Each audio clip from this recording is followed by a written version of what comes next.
Chapter 1. Knowing, being aware or awareness itself. All objective experience is known. We are aware of our experience. It would not be possible to have an experience without knowing or being aware of it.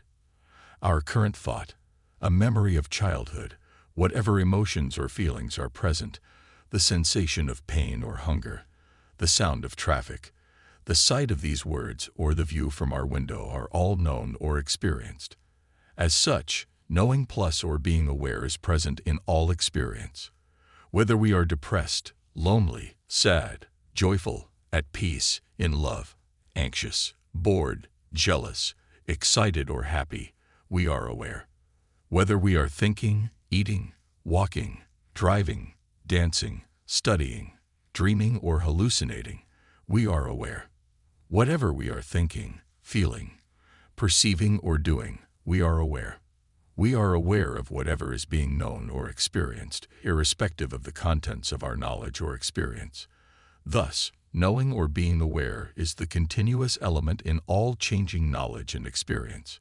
It remains consistently present throughout the three states of waking, dreaming, and sleeping.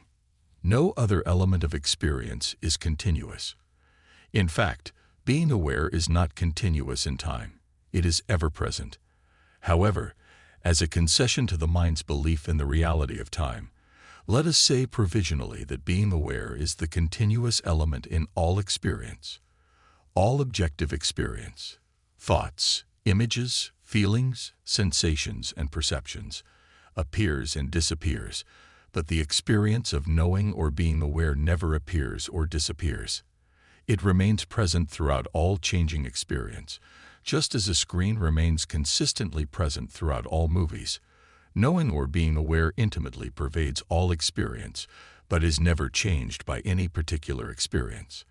Thoughts, feelings, sensations, and perceptions have changed innumerable times throughout our lives, but the knowing with which they are known, the simple experience of being aware, has remained the same throughout.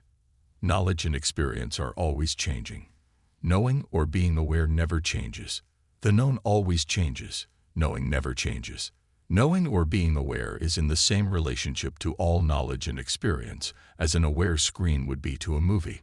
Unlike a conventional television screen that is being watched by someone sitting on a sofa, the aware screen of pure knowing or being aware is watching the movie of experience that is playing upon it. Knowing or being aware is not inaccessible, unknown, or buried within us.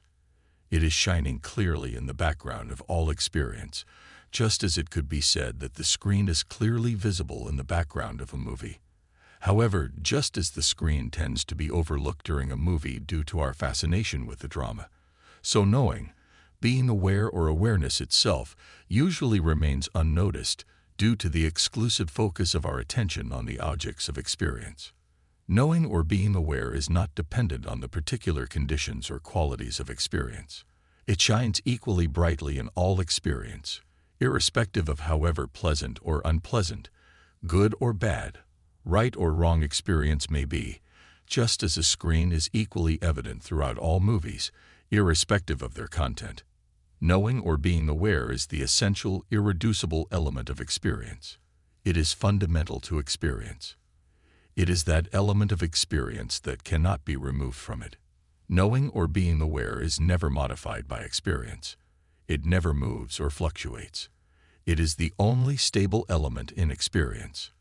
Knowing or being aware is the primary ingredient in all knowledge and experience. It is the background on which all knowledge and experience take place. Knowing or being aware is the medium upon which or within which all experience appears. It is that with which all experience is known, and ultimately, it is the substance or reality out of which all experience is made. It is the knowing element in all knowledge. It is the experiencing in all experience.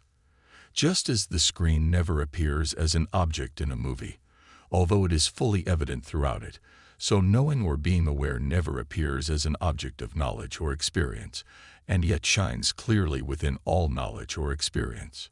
Although knowing or being aware is not itself an objective experience, in the sense that a thought, feeling, sensation, or perception is an objective experience, nevertheless we are aware that we are aware. Therefore, although knowing or being aware has no objective qualities, it is at the same time known. It is in this context that I refer to the experience of knowing or being aware. However, in order to distinguish knowing or being aware from all objective knowledge and experience, it is referred to as the non-objective experience of knowing or being aware.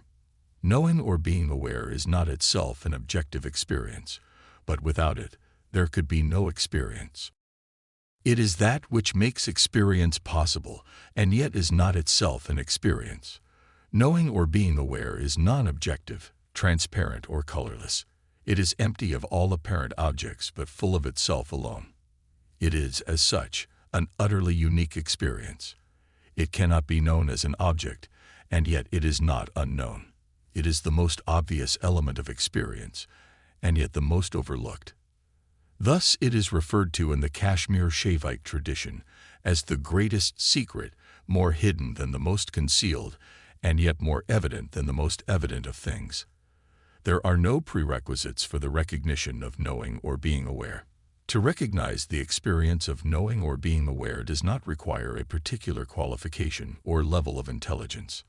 No effort is required to recognize the experience of knowing or being aware, any more than an effort is required to see the screen during a movie. It is not necessary to control our thoughts, sit in a particular posture, or practice something called meditation in order to be aware of the experience of being aware. The non-objective experience of being aware is the simplest and most intimate, obvious, self-evident fact of experience. The experience of being aware is independent of whatever we are aware of. No experience affects the non-objective experience of being aware, just as nothing that takes place in a movie affects the screen upon which it plays. It is not necessary to change or manipulate experience in any way in order to notice the background of simply being aware. We may be afraid, bored, agitated, depressed, in love, or at peace. The experience of being aware remains the same in all cases. Just as no particular event in a movie has the ability to obscure the screen unless we allow it to do so, so no experience has the ability to veil the experience of knowing or being aware unless we permit it to do so, in which case it will seem to do so. As soon as we withdraw that permission, the experience of knowing or being aware becomes self-evident. Allow the experience of being aware to come into the foreground of experience, and let thoughts, images, feelings, sensations, and perceptions recede into the background. Simply notice the experience of being aware. The peace and happiness for which all people long reside there. Be aware of being aware. In many spiritual traditions, the experience of knowing or being aware is referred to as consciousness or awareness. The suffix ness means the state or presence of, so the word awareness means the state or presence of being aware. The risk of using the words consciousness and awareness is that they are nouns, and as such, tend to objectify or reify the non-objective experience of pure knowing or being aware. In doing so, they suggest that awareness or consciousness is a special, subtle kind of experience that can be found or known in the same way that we know objective experience. As a result, many people embark on a great search, hoping to achieve enlightenment, which is conceived as the ultimate experience or state of mind. This search tends to abstract the experience of being aware from the intimacy and immediacy of experience and give the impression that it is unknown, mysterious, and unfamiliar. It implies that the knowledge of awareness or consciousness is an extraordinary experience that may be found in the future. Such a search is simply a refinement of the conventional search for happiness in the realm of objects and ultimately leads to the same frustration. Enlightenment or awakening is not a particular experience or state of mind that may be achieved by practicing hard enough or meditating long enough. It is the recognition of the very nature of the mind. There is nothing more familiar or better known than the simple experience of being aware. If someone were to ask us the question, "Are you aware?" we would all answer with absolute certainty, yes, and our answer would come from direct experience. It would come from our obvious and intimate experience of simply being aware. On the other hand, if someone were to ask us, "Is consciousness present?" or What is awareness? We might pause and hesitate as to what exactly is being referred to by these words. So please understand that whenever the words consciousness and awareness are used in this book in place of knowing or being aware, they are used only as language dictates. These words should be understood to refer directly to the obvious, familiar and non-objective experience of knowing or being aware that all beings have in common and that pervades all knowledge and experience in equal measure. Having noticed that the experience of being aware is our most direct and intimate experience, we may wonder who or what it is that knows or has the experience of being aware. What is it that knows the experience of knowing? What is it that is aware of being aware? The common name for the experience of being aware is I. I am aware of the thought of my friend. I am aware of the memory of childhood. I am aware of the feeling of sorrow, loneliness, or shame. I am aware of the image of my home. I am aware of the sensation of pain or hunger. I am aware of the sight of my room or the sound of traffic. In each of these examples, I is the name we give to that which knows or is aware of all knowledge and experience. As such, I is the knowing or aware element in all knowledge and experience. I is awareness itself. So we could rephrase the question, what is it that is aware of being aware? As, who or what is it that knows that I am aware? Is it I who am aware of being aware, or is the experience of being aware known by someone or something other than myself? It is obviously I who am aware that I am aware. That is, it is I, awareness, that is aware of being aware. It is awareness that knows or is aware that there is awareness. Thus, being aware or awareness itself is self-aware. Just as the sun illuminates itself, so awareness knows itself. Before awareness knows anything other than itself, such as a thought, feeling, sensation, or perception, awareness is aware of itself. Awareness's nature is to be aware of itself, and thus its primary experience is to be aware of itself. The experience I am aware is awareness's knowledge of itself. Hence, our knowledge of ourself is awareness's knowledge of itself.